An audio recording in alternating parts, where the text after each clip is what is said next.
e lui il numero 100, lei era 99.999 e 100.000.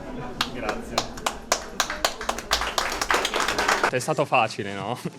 Sapevo, stavo contando quelli che entravano, per questo sono venuto, avevo sentito che era così. Sorride il 26enne Giovanni Leonardi, studente di ingegneria informatica, quando riceve il premio per essere il 100.000° visitatore della mostra Confini a Villa Manin, solo perché per galanteria ha fatto passare prima la compagna. Al di là delle battute, un numero enorme a 3 settimane dalla chiusura, con la previsione di raggiungere quota 120.000 grazie a un'offerta che vanta 130 opere da tutto il mondo.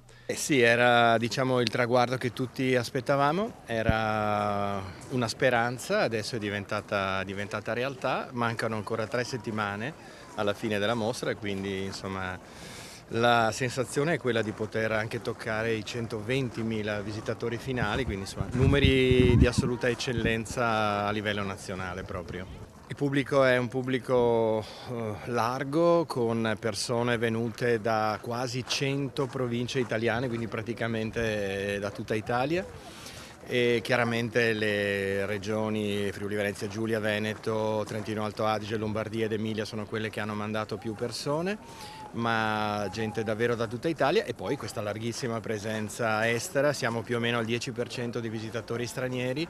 Il successo dell'esposizione conferma il ruolo del Friuli Venezia Giulia come polo culturale di rilievo, capace di generare un importante indotto economico per le attività commerciali e il turismo del territorio. Abbiamo consegnato al visitatore numero 100.000 una copia del catalogo della mostra e 2 biglietti omaggio, proprio perché volevamo festeggiare questo traguardo così importante che testimonia anche il successo di pubblico. Qua si vede la coda permanente ogni giorno, e anche la piazza tonda, la piazza quadrata davanti a Villa Manin sempre piene di gente, i ristoranti e i negozi a distanza anche di decine di chilometri.